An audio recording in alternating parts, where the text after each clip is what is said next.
আসসালামু আলাইকুম এভরিওয়ান, কেমন আছেন সবাই? সবাইকে রমজানের অনেক অনেক শুভেচ্ছা। আশা করি সবাই অনেক ভালো আছেন। তো আজকে আমি এসেছি একটি নতুন রেসিপি নিয়ে। এটি হচ্ছে টকঝাল মিষ্টি বড়ইয়ের আচার। বড়ইয়ের আচার তৈরির জন্য আমাদের প্রথমে যেটি লাগবে সেটি হচ্ছে বড়ই। আমি এখানে হাফ কেজির একটু বেশি বড়ই নিয়ে নিয়েছি এবং আমি এগুলোকে রোদে শুকিয়ে নিয়েছিলাম। এখানে মিষ্টির জন্য আমি অ্যাড করব গুড়। গুড় দিলে আপনার আচারের ফ্লেভার এবং কালার দুইটাই অনেক সুন্দর আসবে। এখানে আমি মশলা নিয়ে নিয়েছি, মশলার নামগুলো আমি ডেসক্রিপশন বক্সে দিয়ে দিব। আমি এই আচারটিতে গুড়ের পাশাপাশি সামান্য চিনিও ব্যবহার করব।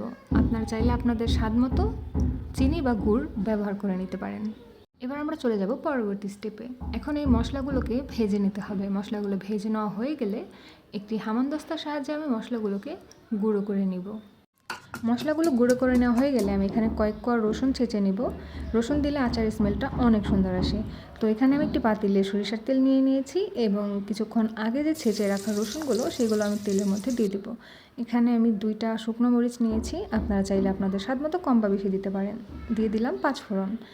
এবার আমি বড়ইগুলোকে হাতের সাহায্যে সামান্য চাপ দিয়ে একটু ফাটিয়ে নেব, তাহলে এটা গলতে সুবিধা হবে। তো আমার বড়ইগুলো ফাটিয়ে নেওয়া হয়ে গিয়েছে। এবার আমি চুলায় দিয়ে দিব এবং কিছু সময়ের জন্য আমি একটু নাড়াচাড়া করব। তবে লক্ষ্য রাখতে হবে চুলার আঁচটাকে মিডিয়ামে রাখতে হবে, খুব বেশি বাড়িয়ে দিলে নিচে লেগে যাওয়ার সম্ভাবনা থাকবে।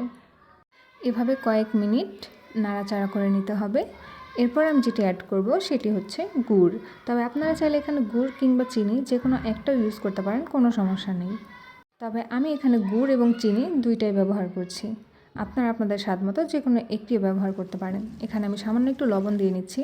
তো দেখতেই পাচ্ছেন ইতিমধ্যে আমার বড়ইটা প্রায় হয়ে আসছে। এই পর্যায়ে গুঁড়ো করে রাখা মশলাগুলো আমি আচারে দিয়ে দিব। এতে খুব সুন্দর একটা স্মেল আসবে এবং স্বাদটাও অনেক ভালো হবে। তো দেখতেই পাচ্ছেন আমার বড়িটা অনেক ঘন হয়ে আসছে। এই পর্যায়ে বুঝে নিতে হবে যে আচারটি হয়ে গিয়েছে।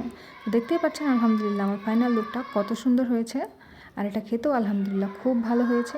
এরকম আরও রেসিপি পেতে অবশ্যই আমার চ্যানেলটাকে সাবস্ক্রাইব করবেন। আল্লাহ হাফেজ, ভালো থাকবেন সবাই।